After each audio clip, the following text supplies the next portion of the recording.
Hello Aquarius! Welcome po sa inyong reading. So this is for July the 14th to July the 17th reading. So Aquarius, para po sa mga bago, don't forget to click the subscribe button, smash the like button, comment below kung kayo po ay nakaka-resonate, and hit the notification bell. So kung gusto niyo po ng dalawang reading sa akin, might as well subscribe na rin kayo dun sa ating kabilang channel, that is Babaylan TV. Yan po ang ating unang channel catered for our international audience, no? So nagla-live din po tayo doon. So mag-join na kayo, no? I want you to know that this is a general reading. So you may resonate with the entire reading or you may resonate with some bits and pieces of the reading. So take what's only yours. So magsimula na tayo. And by the way, kung gusto niyo pong manalo ng ating free personal reading, tapusin niyo po yung video, no? Nasa dulo ang mechanics. When I said free, it's free. No strings attached. So Aquarius, magsimula na tayo. Aquarius, bakit parang sa'yo itong, let's say sabihin natin meron na kayong separations ni person, no? Or nagkaroon kayo ng hiwalayan, whether it is recently, nakaraan, pero or just now, pero nakikita ko kasi ang reconciliation, may pagbabalikan agad. Ang maganda sa reconciliation na to, what I am seeing in here is both of you understood, no, how important the person is, no?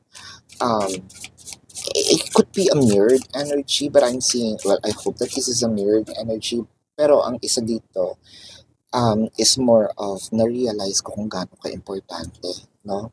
Sa buhay ko, si person.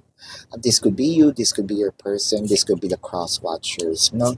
Pero ang nakikita ko dito dun sa mga in separations pa, no? I think that itong si person is medyo nag-aano lang, nagpapahinga, no? I feel like siguro napagtanto niya na, ay shit, no? Mali talaga yung nagawa ko. Katulad ito, oh shit, no? Mali talaga yung nagawa ko. So parang mali yung Five of Pentacles, mali yung iwan ko siya, no? Kasi ang nakikita ko dito, meron ng realization, no? Ngayon kailangan kong bumalik. Ang iniisip niya, paano ko mapapatunayan kay person or kay Aquarius, no, na seryoso ang pagbabalik ko, seryoso ang pagbabago ko, no? I feel like pinapahupa niya pa itong galit mo, no? Or kung meron man ikaw, no, or kung meron man siya na nagawa sa'yo, siguro, or yung totoong nasaktan ka niya sa sobrang sakit, gusto niyang pahupain muna, no? So medyo slowly but surely, yes. So medyo mabagal, no? Pero kasi parang ang sabi niya dito, hindi ko nagagawin itong mga bagay na nagawa ko kay person, no? Kay Aquarius. Napagtanto niya dito na kailangan ko makipagkasundo. Kailangan kong, kumbaga magkaroon tayo ng agreement, no? Na parehas tayong kikilos sa relasyon. Kung kailangan magbago, kailangan mo rin magbago, no? Or kailangan nating pagkasunduan to have a win-win situation, no? But I feel like siguro kung mini-message ka nitong person na ito ngayon, medyo either isang tanong, isang sagot. Probably you're also, giving this person a dose of their own medicine, no? Parang sa tingin mo, ano ko tanga, bigla na lang ako makikipag-okay sa'yo after mo kung saktan. No way, di ba? Hindi ako ganun. Hindi na ako ganun katanga. Well, dati, sige, sabihin natin oo. What I wanted in here is, ayoko kasing nagwa-waste ng time. Yun kasi si Aquarius, no? Ayokong pagbalik mo dito tapos ganun ka pa rin, para tayong naglolokohan, para tayong naggagaguhan, di ba? With the death card in here, what I am seeing is more of, this is a renewal, no? I think, sabihin natin dito Aquarius, medyo may yung naughtiness natin, siguro pinapahirapan natin dito si person. And I think, that the person also deserved to learn a lesson. So I feel like, bibigyan mo naman talaga siya ng chance, pero pinahihirapan mo lang. Sana walang cross-watchers na nanonood, pero I doubt, no? Kasi ang cross-watcher na nanonood ngayon, ang nakikita ko is parang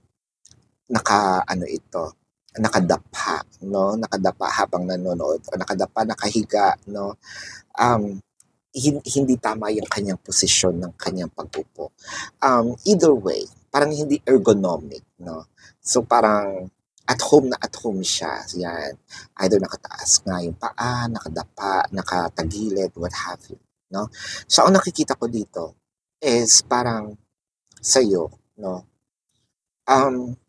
Kailangan masunod ako dito, 'di ba?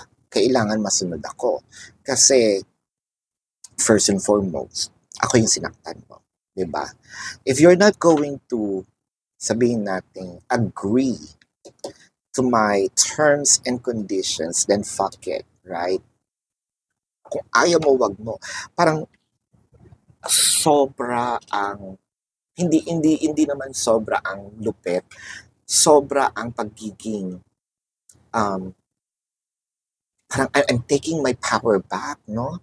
Akin yan eh, kinuha mo yan sa akin eh. Ganito talaga ako dati, no? Pinalambot mo lang ako nung minahal kita. Pero I need to take that power back kasi inabuso mo, no? Parang ganon. So, with the Queen of Swords in here, aminin naman natin, may galit pa naman talaga tayo, no? Pero, nandun na rin yung somewhat pagpapatawad. Sabihin natin na nagbabanggaan yung pagmamahal ko sa'yo, na gusto kitang patawarin. Bumabangga din yung gigil ko sa'yo, no? At saka yung inis ko sa'yo, para kasing kinuha, no, ni person ang gigil mo sa buong taon, no? Sinagad niya. With the Queen of Swords clarified by the Hierophant. So, ayun na nga, sabi ko in the Ten of Swords, siguro kasi, kaya medyo nagbabagal-bagal to. Siguro kasi nasabi mo, this is the end. Tapos na, ayoko na. No?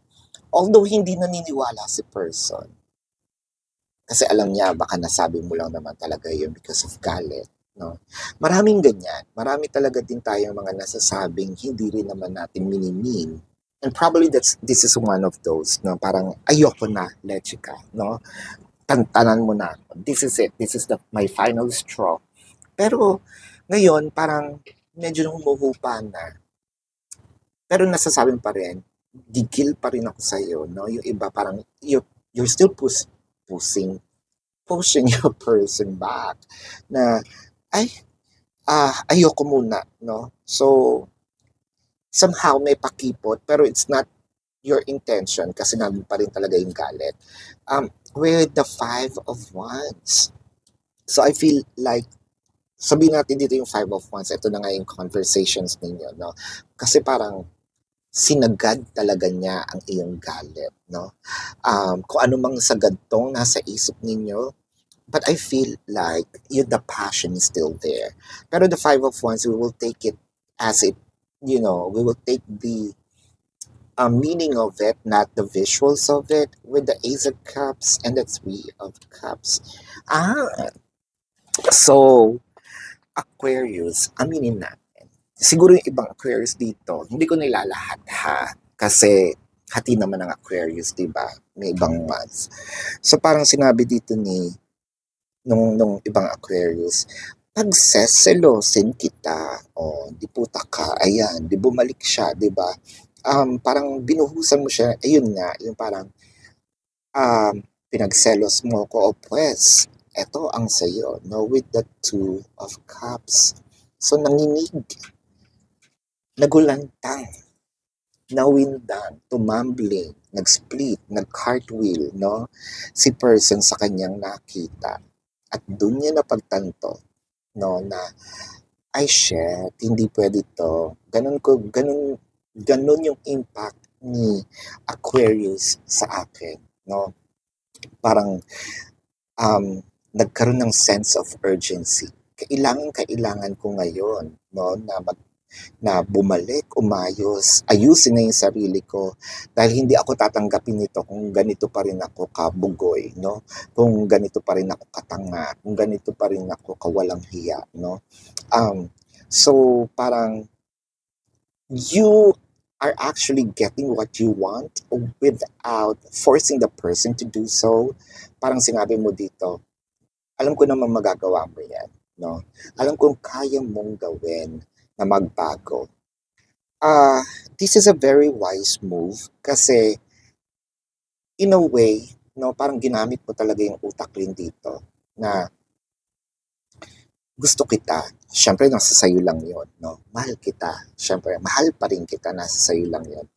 Pero, kung hindi ka mag-aayos, kung hindi mo ayos yung sarili mo, ayoko talaga.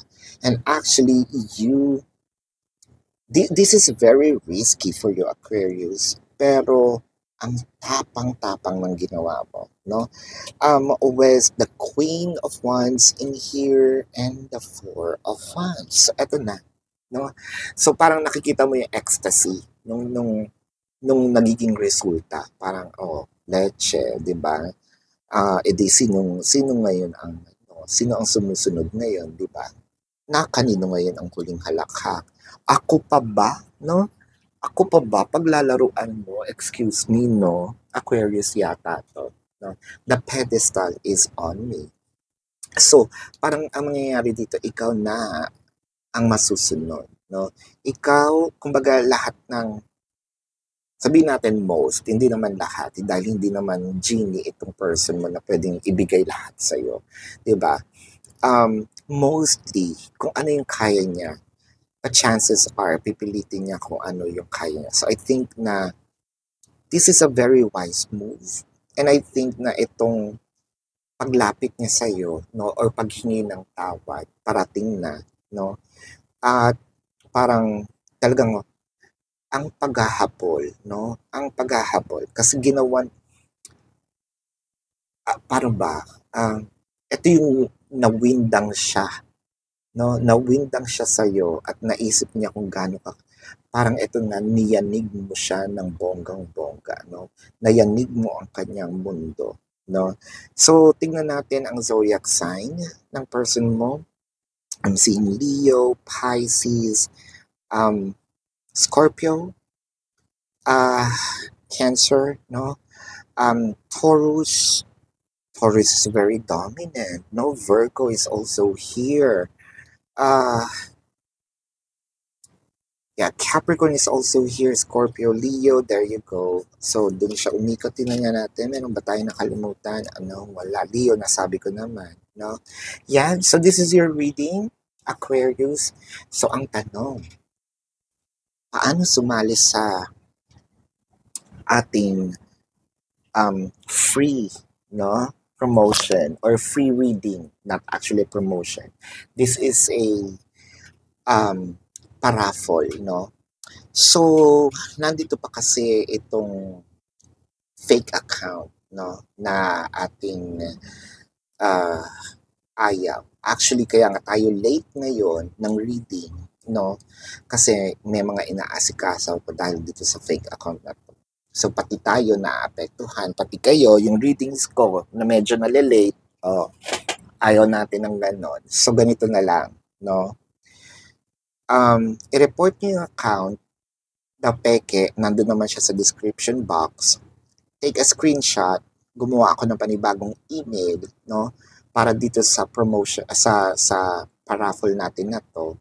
Report as many as you want, pero iba-ibang time ha, para makita natin na kasi one entry is one raffle ticket. So, baka naman nag-report kayo ng, kunyari, 11 a.m. Tapos sa 11 a.m. nakatatlo kayo doon, hindi natin makikita na tatlo nga yun, di ba? So, pwedeng 11 a.m., 11:30, 12, how many, as much as you want. And then send me the screenshot. Pag napuksa natin itong masamang espiritong ito, no? doon tayo magpaparaffle, no? So yung email, nandun din po yan sa ilalim, no, nung fake account na link. Ayan. So this is your reading, Aquarius. Para po sa mga bago, don't forget to click, no, the like button, comment below, no?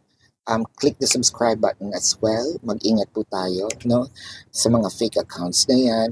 And kung gusto niyo po ng dalawang reading, nandun po sa ating channel, that's Babaylan TV. Yan po ang ating unang channel catered for our international audience. And nagla-live din po tayo doon. Pwede kayong magtanong dito sa comment section as long as the question is answerable by yes or no. And Aquarius, no? Kung feeling nyo hindi naman kayo satisfied sa yes or no lang, sa comment section po, sa description box, nandun po ang aking link, no? Click the link, you'll be routed to my website. Na ngayon, nandun po lahat ng information, no? How much per question, the question form, kung merong sa inyo nagme-message, you can check the number. Isa lang po ang aking number. Yun lang po ang name na pwede nyong i-match. So, beside that, it's a scam, no? So, nandun po yun, information. I also created a 4 questions plus 1, no? So, take advantage of it. Nandun po yung mga modes of payment, no? If you also want to book a personal reading at urgent, no, nandun po din yan sa description box. Pakihanap na lang, no, hanggang baba. Ayan, no, hanggang pinakababa, no, ng website. Ayan. So, yan po ang ating reading, Aquarius. Love and light to you. Namaste. See you po sa susunod na reading. Goodbye.